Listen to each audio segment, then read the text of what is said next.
आई माझा गुरु, आई कल्पतरू, सौख्याचा सागरू, आई माझी. प्रेमीचे माहेर, अमृताची धार, मंगल्याचे सार, आई माझी. सन्माननीय व्यासपीठ आदरणीय परीक्षक वैद्य कमलेशा वंशाधिका सर्वांना जय जिनेंद्र. माझा पिनकोड नंबर आहे 135. माझा संशय वास्तव्य कुठे आहे. पहिला शब्द जो मी उच्चारला, पहिला घातने मला करविला, आता ते बोलणे मला चालवले आणि रात्री दिवस काढले ती फक्त माझी आई. आई कमी मी कोणी, आई सहा प्रभावी, स्वामीने विठोबाचा, आई विना भिकारी. या आपल्याला इथे समजते आई आपल्या जीवनात महत्त्वाची भूमिका बजावते. आपण चार सगळ्यात आवडताना कमी पाडवणे म्हणून स्वराला विटत असते. कधी कधी वाटतं किती सारखं मागे राहते, पण त्यामागे तिची भावना महत्त्वाची असते.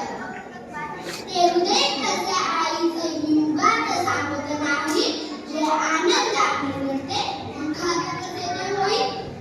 आनंदाच्या क्षणी डोळ्यांमध्ये आसवे आणणाऱ्या आई दुःखात तर अधिक भावनेने आपली काळजी करते. आई कशी असते.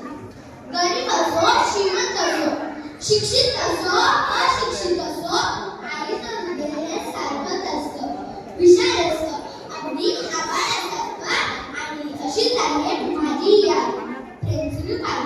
आणि म्हणूनच म्हणाले ते वाटते, हजार हृदय गहिवरी मन माझे गहिवरते, मातेच्या प्रेमासंगे जडले माझे अनुबोध नाते. तुम्हाला कधी प्रश्न पडतो का की आई सगळ्यांपेक्षा वेगळी का असते? मलाही पडतो. आणि तेव्हा मला एक गोष्ट आठवते. राजू एकदा पावसात भिजून येतो. ताई म्हणते, थोडा वेळ थांबता आला नाही का? दादा म्हणतो, थोडा लवकर निघता आलं नाही का? बाबा म्हणतात, छत्री घेऊन जाता आलं नाही का? पण राजूची आई मात्र त्याला जवळ येते आणि त्याचे डोके पुसत म्हणते, मेलेल्या पावसाला पण कधी अपघात कळतच नाही. रक्ताच्या नात्यापेक्षा दुधाचं नातं महान असतं. म्हणूनच आई या शब्दापुढे सारे जग लहान असतं.